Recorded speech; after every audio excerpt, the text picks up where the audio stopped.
Toda a gente conhece a história de Adão e Eva, certo? Geralmente pensamos nela como uma história simples sobre pecado, sobre desobediência. Mas e se não for bem assim? E se a história for muito mais complexa? Com base no material de O Livro Durante-a, vamos olhar para isto de uma perspectiva diferente. Uma perspectiva onde a queda deles não foi um ato de malícia, mas sim uma tragédia impulsionada pela impaciência e por boas intenções que deram terrivelmente para o torto. E esta frase, olhem, diz tudo. O problema aqui não foi uma falha de caráter, mas uma falha de timing. Esta é a história de como um atalho desastroso levou a consequências absolutamente devastadoras. Para percebermos bem esta tragédia, vamos dividi-la em 6 partes, quase como 6 atos de uma peça. Vamos começar com a missão quase impossível que lhes foi entregue, depois a conspiração que os apanhou, o erro fatal que cometeram, as consequências imediatas, o julgamento final e, por fim, uma reinterpretação surpreendente do que tudo isso significou para a humanidade. Então, vamos a isso. Ok, a nossa história não começa no dia 1. Começa um século depois da chegada de Adão e Eva. E neste ponto, eles já não estão cheios de otimismo. Pelo contrário, estão no meio de uma luta desesperada, sentindo-se cada vez mais isolados e a começar a desesperar com a enormidade da tarefa que tinham pela frente. A situação era francamente avassaladora. O planeta estava um caos. Estava isolado por causa de uma rebelião antiga. Não havia uma língua comum, o que tornava a comunicação um pesadelo. As raças humanas estavam biologicamente enfraquecidas. O progresso era lentíssimo, quase nulo. A missão de levar o mundo inteiro parecia impossível. E o pior de tudo, eles estavam sozinhos. E aqui está o ponto-chave. Adão e Eva não eram maus. Eram leais, tinham as melhores intenções. O problema é que, ao fim de 100 anos de trabalho duro com quase nada para mostrar, a paciência começou a esgotar-se. Eles queriam ver resultados, queriam ver alguma coisa a mudar ainda durante a vida deles. E é neste ambiente de frustração que entra em cena o nosso antagonista, Caligástia, o príncipe planetário caído. Ele não tinha poder para os forçar a nada, por isso teve de ser muito mais subtil, teve de encontrar uma fraqueza e manipulá-la.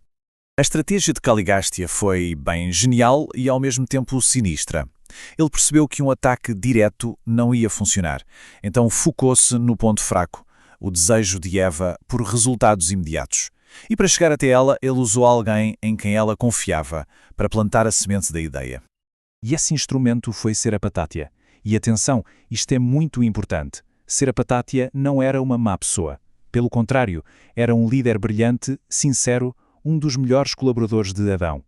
Ele admirava a causa deles, mas tal como Eva, era impaciente. E sem saber, tornou-se o peão perfeito neste jogo. E então Serapatétia, com as melhores das intenções, vai ter com Eva e apresenta-lhe uma proposta. A lógica por trás era muito sedutora. Por que esperar séculos? Por que não acelerar as coisas? Por que não criar já um líder de sangue misto, um filho da linhagem deles com a dos Noditas, para unir as tribos imediatamente? O dilema era este. Por um lado, o plano divino, lento, metódico, seguro. Por outro, o atalho de Serapatátia, rápido, com resultados visíveis, mas arriscado. Para alguém desesperado por ver progresso, a tentação do atalho era imensa. Prometia algo que eles podiam ver e sentir nas suas próprias vidas. E assim o plano foi sendo cozinhado em segredo durante 5 anos, até que, numa tarde de outono, Eva encontra-se com Cano, um líder nudita, carismático e persuasivo. Influenciada pela paixão dele e pela promessa de salvação do mundo, ela concorda. O ato em si não foi de luxúria, mas sim um desvio bem intencionado. Ela decidiu acrescentar o seu próprio pequeno esquema ao grande plano divino. E nesse momento, tudo mudou para sempre. As consequências, claro, não tardaram. Adão percebeu imediatamente que alguma coisa de muito errado se tinha passado. Quando Eva lhe contou tudo, o peso do fracasso caiu sobre eles.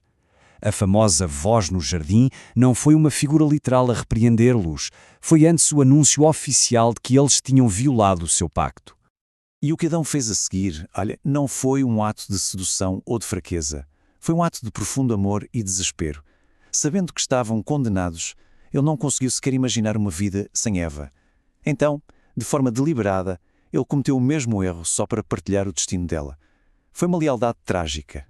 A partir daí foi o caos total. Os próprios seguidores de Adão e Eva, furiosos, atacaram e massacraram os noditas vizinhos, incluindo Cano. Serapatátia, ao perceber o desastre que tinha ajudado a causar sem querer, suicidou-se. E Adão, esmagado pela culpa, pela perda, simplesmente fugiu.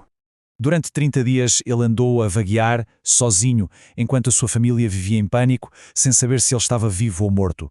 Para Eva, esses 30 dias foram como 30 anos, uma angústia mental da qual ela, na verdade, nunca recuperou totalmente. 70 dias depois do erro, os administradores celestiais voltaram para assumir o controle.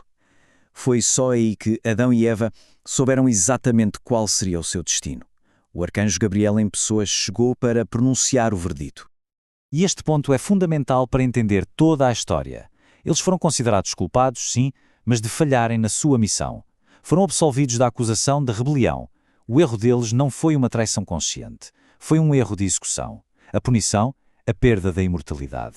Iam passar a ser mortais como as pessoas que vieram ajudar. Mas talvez a consequência mais dolorosa de todas tenha sido a separação da família. Foi dada uma escolha aos seus filhos: ficar na terra com os pais caídos ou partir. 2/3 deles escolheram partir. Foi um final de cortar o coração para a vida deles no Éden.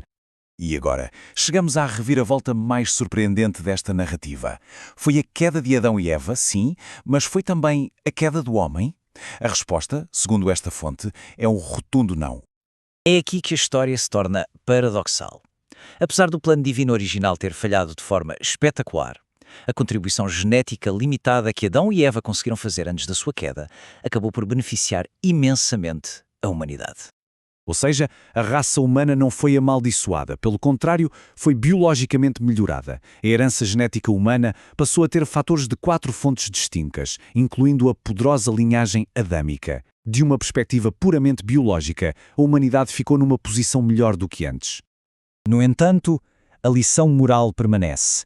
A história de Adão e Eva torna-se um aviso universal contra a impaciência.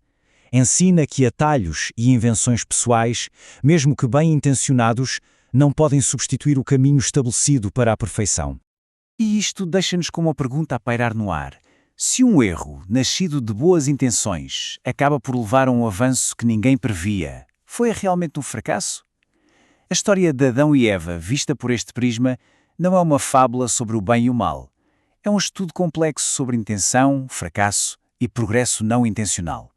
Uma tragédia para eles, sem dúvida, mas talvez, paradoxalmente, um passo em frente para todos nós.